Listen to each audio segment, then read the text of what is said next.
നമസ്കാരം. ഞാൻ doctor Jeevan Joseph, Jeevan's diabetes and endocrine centre, Vimala hospital, Ettumanoor, കോട്ടയത്തെ ഡയറക്ടറും കൺസൾട്ടന്റ് എൻഡോക്രിനോളജിസ്റ്റുമാണ്. ഇന്ന് നമ്മൾ ഡിസ്കസ് ചെയ്യുന്നത് പല പേഷ്യൻസും എൻ്റെ സെന്ററിൽ വരുമ്പോൾ ചോദിക്കുന്ന ഒരു ചോദ്യമാണ്. നമുക്ക് ഹൃദ്രോഗം വരാതിരിക്കാനും അല്ലെങ്കിൽ ഇതുപോലെയുള്ള ജീവിതശൈലി രോഗങ്ങൾ വരാതിരിക്കാൻ വേണ്ടിയുള്ള ബെസ്റ്റ് ഡയറ്റ് എന്താണ് എന്നാണ് പലപ്പോഴും ആൾക്കാർ ചോദിക്കുന്നത്. അപ്പോൾ അതിനെക്കുറിച്ച് നമുക്ക് സയന്റിഫിക് ആയിട്ടൊരു ഷോർട്ട് വീഡിയോയിൽ കൂടെ ഡിസ്കസ് ചെയ്യാം. പലതരം ഡയറ്റുകൾ നിങ്ങൾ സോഷ്യൽ മീഡിയയിൽ നോക്കിയാലും ഇന്റർനെറ്റിലൊക്കെ നോക്കിയാലും പല ഫാറ്റ് ഡയറ്റ്സും കാര്യങ്ങളൊക്കെ നിങ്ങൾക്ക് കിട്ടും. പക്ഷേ ശരിക്കും എവിഡൻസ് എന്താണെന്നുള്ളതാണ് നമ്മൾ ഈ വീഡിയോയിൽ ഡിസ്കസ് ചെയ്യുന്നത്. ഏറ്റവും കൂടുതൽ ഹൃദ്രോഗം വരാതിരിക്കാനായിട്ടുള്ള എവിഡൻസ് ഉള്ള ഡയറ്റാണ് മെഡിറ്ററേനിയൻ ഡയറ്റ് എന്നാണ് ഇതിനെ പറയുന്നത്. അപ്പോൾ ആദ്യം നമുക്ക് ഇതിൻ്റെ സ്റ്റഡീസ് എന്താണെന്നുള്ളത് മനസ്സിലാക്കാം. രണ്ട്, നമുക്ക് ഈ മെഡിറ്ററേനിയൻ ഡയറ്റ് എന്താണെന്നുള്ളത് അടുത്ത സ്റ്റെപ്പിൽ പറയാം. അപ്പോൾ ഏറ്റവും പ്രധാനപ്പെട്ട രണ്ട് പഠനങ്ങൾ, ഒന്ന് ഫ്രാൻസിൽ നടന്നിരിക്കുന്നതും മറ്റത് സ്പെയിനിൽ നടന്നിരിക്കുന്നതുമാണ്. ഫ്രാൻസിൽ നടന്നിരിക്കുന്ന പഠനത്തിനെ ലിയോൺസ് ഡയറ്റ് ഹാർട്ട് സ്റ്റഡി എന്നാണ് പറഞ്ഞിരിക്കുന്നത്, ആ പഠനത്തിന്റെ പേര്. അവിടെ ഏകദേശം ഒരു 605 ഹൃദ്രോഗം വന്ന വ്യക്തികളെ അവര് രണ്ടായി തിരിച്ച് ഒരു സ്റ്റഡി നടത്തി. അതിൻ്റെ അകത്ത് ഒരു ഗ്രൂപ്പിന് അവര് മെഡിറ്ററേനിയൻ ഡയറ്റ് ഫോളോ ചെയ്യാനായിട്ടുള്ള ഇൻസ്ട്രക്ഷൻസും അതിനെ അനുബന്ധിച്ചിട്ടുള്ള മോണിറ്ററിങ്ങും അവർക്ക് കൊടുത്തു. രണ്ടാമത്തെ ഗ്രൂപ്പിന് അവരുടെ ഡോക്ടർ പറഞ്ഞിരിക്കുന്ന ഒരു ബെസ്റ്റ് ഡയറ്റ് എന്താണോ അത് ഫോളോ ചെയ്യാനായിട്ട് അവരോട് പറഞ്ഞു. ഈ രണ്ട് ഗ്രൂപ്പിലെ വ്യക്തികളെ അവർ സ്റ്റഡി ചെയ്തപ്പോൾ വളരെ സ്റ്റാർട്ട്ലിംഗ് ആയിട്ടുള്ള റിസൾട്ടായിരുന്നു. ഈ മെഡിറ്ററേനിയൻ ഡയറ്റ് എടുത്ത വ്യക്തികളിൽ അവർക്ക് ഹൃദ്രോഗം വീണ്ടും ഓൾറെഡി ഒരു പ്രാവശ്യം വന്നിരിക്കുന്ന വ്യക്തികളാണ്, അവർക്ക് വീണ്ടും ഒരു ഹാർട്ട് അറ്റാക്കോ അല്ലെങ്കിൽ അതുപോലെയുള്ള ഒരു ബാഡ് ഔട്ട്കം വരാനായിട്ടുള്ള സാധ്യത ഒരു 50 റിലേറ്റീവ് റിസ്ക് ഒരു 50 to 70% ഈ ഡയറ്റിലൂടെ അവർക്ക് കുറയ്ക്കാൻ പറ്റി എന്നുള്ളതാണ് ഈ സ്റ്റഡിയുടെ ഒരു വലിയ ഒരു ഇമ്പാക്റ്റ്. അപ്പോൾ ഇത് ശരിക്കും ഒരു വളരെ ഡ്രമാറ്റിക് ആയിട്ടുള്ള ഒരു ഇമ്പാക്റ്റ് ആണ്. അപ്പോൾ ശരിക്കും ഒരു ഡയറ്റ് രീതിയിൽ നിന്ന് നമുക്ക് ഇത്രയും ഒരു ചേഞ്ച് ശരിക്കും വളരെ സർപ്രൈസിങ് ആണ്.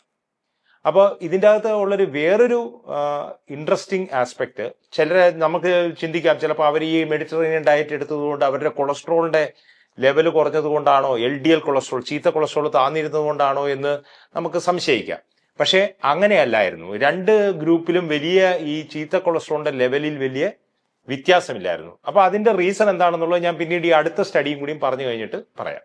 അപ്പൊ നിങ്ങൾ ചിന്തിക്കുന്നുണ്ടാവും, ഇപ്പൊ ഇത് ഓൾറെഡി ഒരു ഹാർട്ട് അറ്റാക്ക് വന്ന ഒരു ഗ്രൂപ്പിലാണല്ലോ ഈ സ്റ്റഡി ചെയ്തത്, അത് ഞങ്ങൾക്ക് ആപ്ലിക്കബിൾ ആണോ? എനിക്ക് ഹാർട്ട് അറ്റാക്ക് ഒന്നും വന്നിട്ടില്ല. അപ്പോൾ അതിന് ഉള്ള ആൻസർ ആണ് ഈ സ്പെയിനിൽ നടന്ന സ്റ്റഡി. സ്പെയിനിൽ നടന്ന സ്റ്റഡിയുടെ പേര് പ്രെഡിമെഡ് സ്റ്റഡി എന്നാണ്. അതിൻ്റെ അകത്ത് ഏകദേശം ഒരു 10,000 ആൾക്കാരെ അവര് സ്റ്റഡി ചെയ്തു.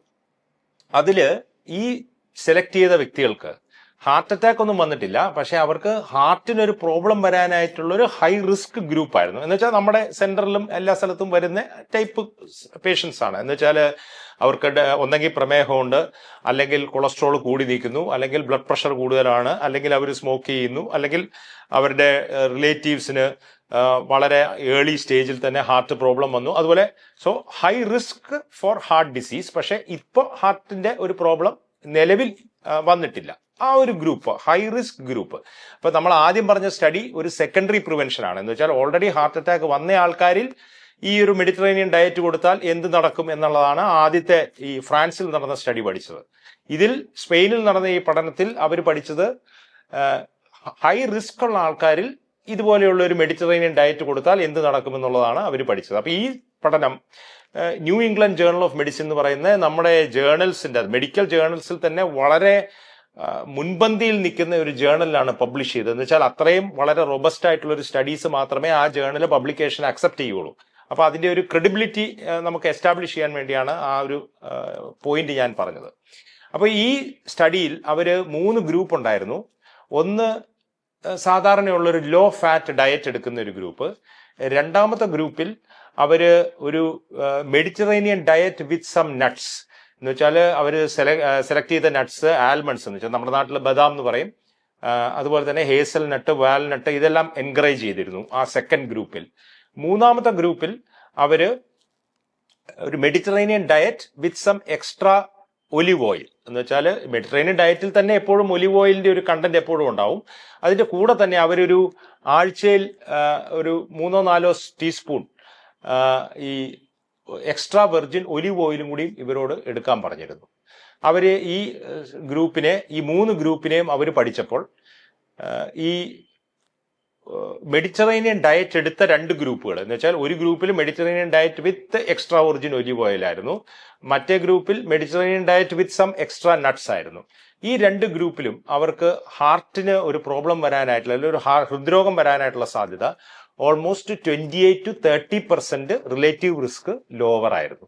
അപ്പൊ ഈ 2 പഠനം, ഇത് ഒരെണ്ണം സെക്കൻഡറി പ്രിവെൻഷൻ, ഒരെണ്ണം പ്രൈമറി പ്രിവെൻഷൻ, വളരെ റോബസ്റ്റ് ആയിട്ടുള്ള എവിഡൻസ് ആണ് മെഡിറ്ററേനിയൻ ഡയറ്റിനുള്ള. ഇതുപോലെയുള്ള വേറെ പല പഠനങ്ങളും ഉണ്ട്, പക്ഷെ ഞാൻ അതിലേക്കൊന്നും പോകുന്നില്ല.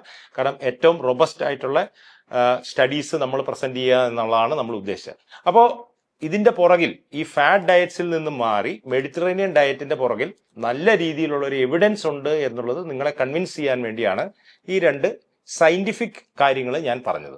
ഇനി നമുക്ക് മെഡിറ്ററേനിയൻ ഡയറ്റ് എന്താണെന്ന് മനസ്സിലാക്കാം. മെഡിറ്ററേനിയൻ ഡയറ്റിന്റെ പ്രധാനപ്പെട്ട കമ്പോണന്റ്, മെഡിറ്ററേനിയൻ ഡയറ്റ് അവിടെയുള്ളവർ ഈ അറബ് രാജ്യങ്ങളിൽ മാത്രം എടുക്കാൻ പറ്റിയ ഒരു ഡയറ്റ് എന്ന രീതിയിൽ നമ്മൾ മനസ്സിലാക്കേണ്ടതില്ല. ആർക്കും എവിടെയും നമുക്കത് കുറച്ച് ഇന്ത്യനൈസ് ചെയ്താൽ നമുക്ക് ഇന്ത്യൻ രീതിയിലും അത് എടുക്കാൻ പറ്റും. അതിന്റെ പ്രധാനപ്പെട്ട കണ്ടന്റ് നമ്മൾ മനസ്സിലാക്കേണ്ടത് അവോയ്ഡ് ചെയ്യേണ്ട കാര്യങ്ങളാണ്. Sugary drinks, sugars, bakery items, red meat, ultra processed and processed meats, ഇങ്ങനത്തെ കാര്യങ്ങൾ നന്നായിട്ട് അവോയ്ഡ് ചെയ്യണം. മോഡറേഷനിൽ എടുക്കാൻ പറ്റുന്ന സാധനങ്ങളാണ് പോൾട്രി എന്ന് വെച്ചാൽ ചിക്കൻ, ഫിഷ്, അങ്ങനത്തെ സാധനങ്ങൾ മോഡറേഷനിൽ എടുക്കാം.